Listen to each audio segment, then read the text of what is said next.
traumas with their kids as Jason, Megan, and Molly navigated through their teens, Tanya and Peter enjoyed spending a lot of time with all three of their children. They had no regrets and were well aware of how fortunate they were.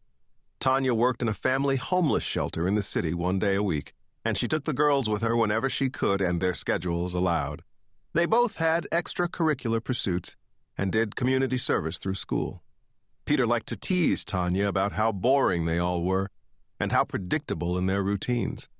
Tanya took great pride in keeping it that way for all of them. Everything about their life felt comfortable and safe. Her childhood had not been quite as neat and clean, which was why she liked keeping their life so tidy. Some might have called her life with Peter overly sterile and controlled, but Tanya loved it that way, and so did he. Peter's own youth and adolescence had been very similar to the life he and Tanya had created for their children, a seemingly perfect world. In contrast, Tanya's childhood had been difficult and lonely and frightening at times. Her father had been an alcoholic, and her parents had gotten divorced when she was 3. She had only seen her father a few times after the divorce, and he died when she was 14. Her mother had worked hard as a paralegal to keep her in the best schools. She had died shortly after the twins were born, and Tanya had no siblings. An only child of only children, her family consisted of Peter, Jason, and the twins. They were the hub of her world. She cherished every moment that she spent with them. Even after 20 years of marriage, she couldn't wait for Peter to come home at night. She loved telling him what she'd done that day, sharing stories about the children, and hearing about his day. She still found his cases and courtroom experiences fascinating after 20 years, and she liked sharing her own work with him as well. He was always enthusiastic and encouraging about what she did. Tanya had been a freelance writer ever since she'd graduated from college and through all the years of their marriage. She loved doing it because it fulfilled her, added to their income, and she worked at home without interfering with their children. She led something of a double life as a result. Devoted mother, wife, and caregiver by day, and singularly determined freelance writer at night. Tanya always said that to her, writing was as essential as the air she breathed. Freelance writing had proven to be the perfect occupation for her, and the articles and stories she'd written had been well reviewed and warmly received over the years. Peter always said he was immensely proud of her and appeared to be supportive of her work, although from time to time he complained about her long work nights and the late hours when she came to bed.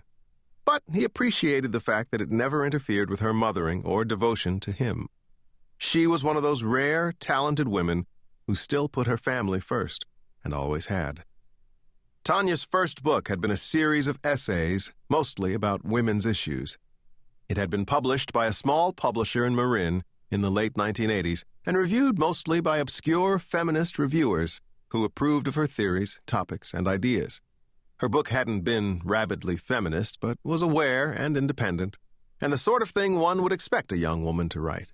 Her second book, published on her 40th birthday, 2 years earlier and 18 years after her first book, had been an anthology of short stories published by a major publisher and had had an exceptionally good review in the New York Times Book Review. She had been thrilled. In between, she had been frequently published in literary magazines and often in the New Yorker. She had published essays, articles, and short stories in a variety of magazines over the years. Her volume of work was consistent and prolific. When necessary, she slept little, and some nights not at all. Judging by the sales of her recent book of short stories, she had a loyal following both among average readers who enjoyed her work and among the literary elite. Several well-known and highly respected writers had written her letters of warm praise and had commented favorably about her book in the press. As she was in all else, Tanya was meticulously conscientious about her work. She had managed to have a family and still keep abreast of her work. For 20 years, she had set time aside every day to write. She was diligent and highly disciplined, and the only time she took days off from her writing mornings was during school vacations or when the children were home sick from school. In that case, they came first. Otherwise, nothing kept her from her work. In her hours away from Peter and the children, she was fanatical about her work. She let the phone go to voicemail, turned off her cell phone, and sat down to write every morning after her second cup of tea, once the kids had gone off to school.